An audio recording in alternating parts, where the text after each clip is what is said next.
नमस्कार, मैं हर्षा जुगना के एमए हिंदी अनुवाद चतुर्थ छमाही की छात्रा हूँ। आज के संगोष्ठी में हम देखेंगे मशीनी अनुवाद का विकास पश्चिम में किस तरह से हुआ और उसका इतिहास क्या रहा।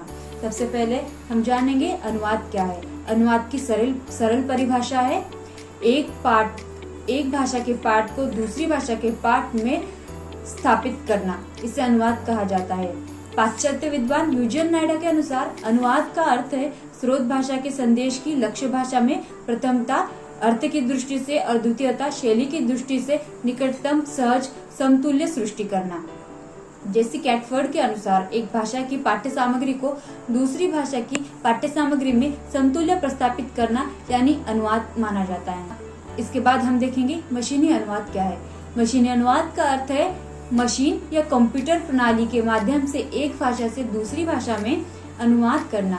विश्लेषण, अंतरण, पुनर्गठन, इन तीन प्रक्रियाओं में अनुवाद प्रक्रिया पूर्ण होती है। यह तीन ही प्रक्रियाएं मशीन अनुवाद तथा मानव अनुवाद दोनों में एक जैसी होती है।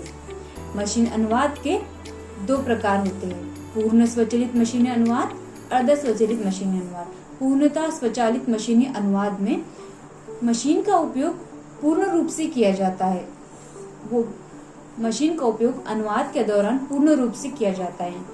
अर्ध स्वचालित मशीनी अनुवाद के दो प्रकार होते हैं, मानव साधित मशीनी अनुवाद प्रणाली, मशीन साधित मानव अनुवाद प्रणाली।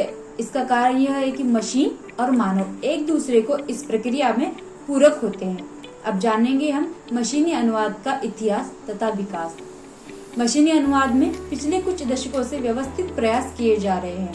प्रणालियों को विकसित करने में काफी कोशिश जारी रही है।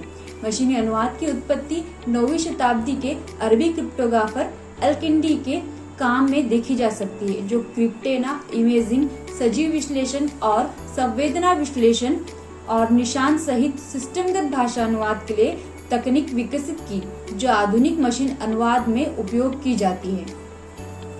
उसके बाद मुख्य रूप से 17वीं शताब्दी में सन 1929 में रेने देकार्ते ने और लाइबनिज के प्रस्तावों में मशीनी अनुवाद का उल्लेख मिलता है। फिर सन 1933 में फ्रांसीसी वैज्ञानिक जॉर्ज आर्कसुनी ने स्वचालित द्विभाषी कोश और 1939 में रूसी वैज्ञानिक पीटर त्रोयास्की ने द्विभाषी कोश तथा एस्पेरांतो पर आधारित विभिन्न भाषाओं के बीच व्याकरणिक संबंधों के समाधान की विधि प्रस्तुत कर इस दिशा में पहल की थी। अनुवाद प्रक्रिया को इस दिशा में पहल की थी। अनुवाद प्रक्रिया को त्रोयास्की ने 3 चरणों में विभाजित किया। उनके अनुसार सभी भाषाओं की तार्किक संरचना समान होती है, जबकि उनकी कोशीय और व्याकरणिक संरचना अलग अलग होती है। यही समान तार्किक संरचना सार्वभाषिक तार्किक माध्यमिक भाषा के माध्यम से एक भाषा से दूसरी भाषा में अनुवाद करने में सहायक होती है। त्रोयास्की के अनुवाद तंत्र का जुलाई 1944 में मॉस्को में इस संबंध में एक सफल प्रदर्शन भी किया गया था। 1930 के दशक के मध्य में पेपर टेप का एक स्वचालित द्विभाषी शब्दकोश का उपयोग करके जॉर्ज आर्कसुनी द्वारा अनुवाद मशीनों के लिए पहला पेटेंट लागू किया गया था। 1950 के दशक के अंत तक त्रोयास्की का प्रस्ताव अज्ञात था। उस समय तक कंप्यूटर अच्छी तरह से ज्ञात और उपयोग किए गए थे।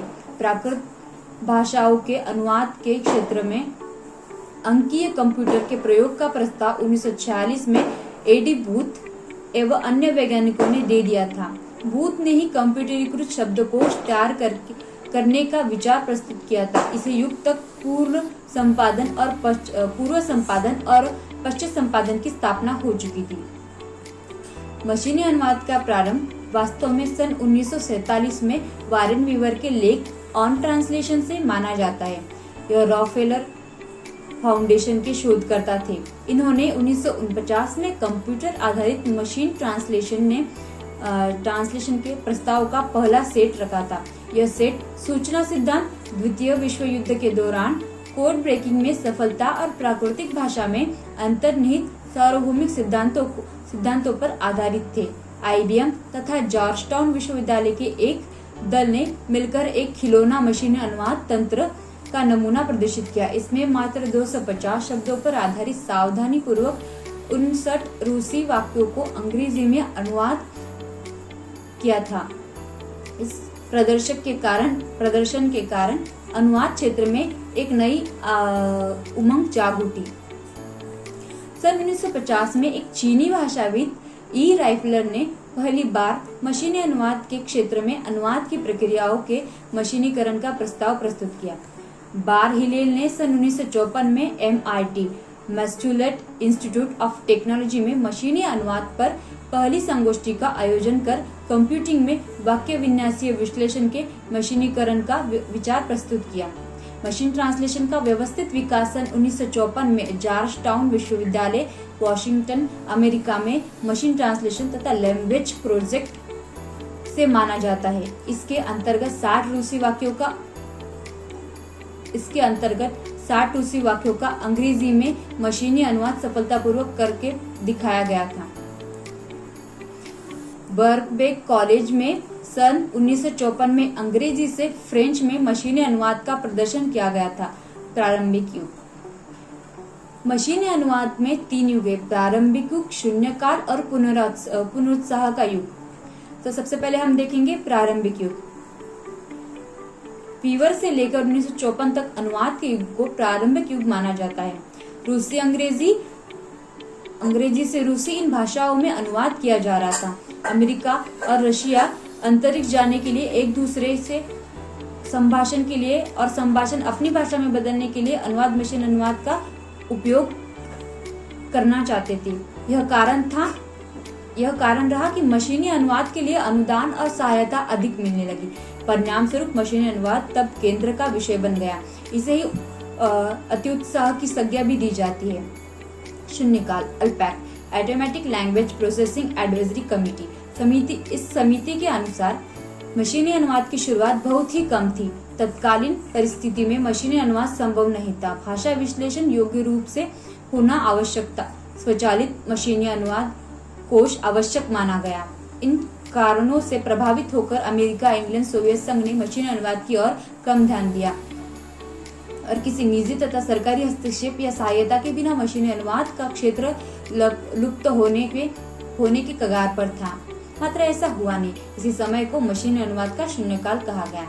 पुनरुत्साह का युग। भाषा विश्लेषण सिद्धांतों के विश्लेषण के लिए धन उपलब्ध होना शुरू हो गया था और भाषा विश्लेषकों का मार्ग खुला हो गया, विकास होते गया। कनाडा ब्रॉडकास्टिंग कॉर्पोरेशन में सन 1976 में टॉम मैटो के अनुवाद तंत्र का विकास तथा उसका सफल प्रदर्शन करके मशीनी अनुवाद के क्षेत्र में पुनरुत्साह के युग की शुरुआत की। इस अनुवाद में अंग्रेजी, फ्रेंच, अंग्रेजी इस तरह का अनुवाद किया गया। यह अनुवाद तंत्र मौसम की सूचना संबंधी अत्यंत सीमित प्रयुक्ति पर आधारित था और इसके बाद फोकस सिर्फ सीमित प्रयोग क्षेत्र पर हो गया।